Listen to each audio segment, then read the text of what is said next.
Hey, Pamela, really nice job with Elvis on this, on the weave grabs and the twist. Um,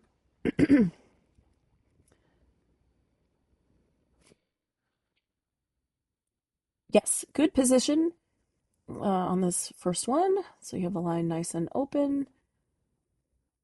Really nice footwork. Yeah, super. Very nice job. Yeah, so similar to what I was saying, I think maybe in Hector's video, I think for this this approach, use the dog side arm and leg. Or save the opposite leg for I mean it works fine, but generally we would use that more for dogs who don't come very close to the handler, and I find it easier to handle that with a with dog side arm and leg like you would do in a forced front cross. This one's really nice also. Just keep your hand a little bit more between the first two poles so it's not far away from him that he can easily see it. But that's it.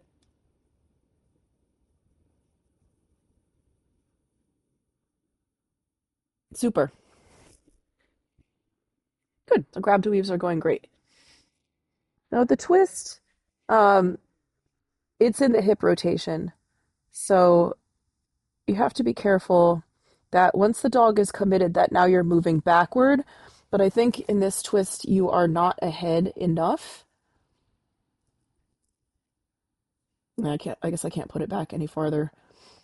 So with twist, like unlike running on the dog's line that has a bit more flexibility, like where the handler can be positioned in relationship to the obstacle and the dog, not with twist.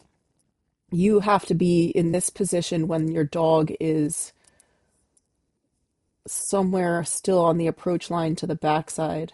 You have to already be here and then moving backward at that point. You can't really meet the backside together and then still be able to turn backward and make it around the wing because the dog will then be jumping almost on top of you.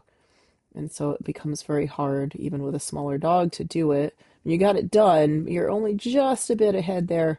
Um, Now, yes, the more independence to the backside, the better. Um, but you still have to be um, next to the bar when the dog is committed, because if you are this far away, then it makes it very difficult to turn and get the backing up, right? So you probably could like push and get more commitment there, but you're too far away to be able to move backward. Like a twist is basically a false turn, and so we can't do it from a distance and have it still work the way it's supposed to.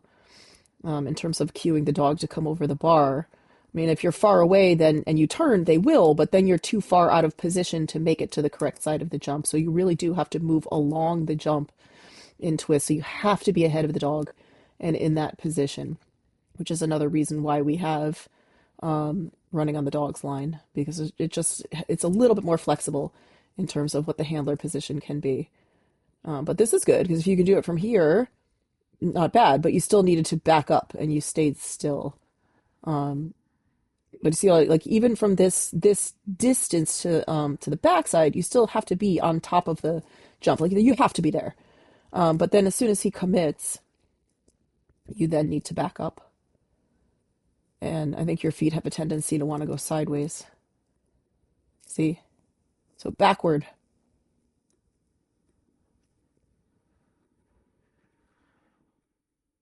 Okay, so good. Now we want this backward motion here because it will then point your chest laser to the landing line and all of that will cue him to come over the bar while still you're getting ahead.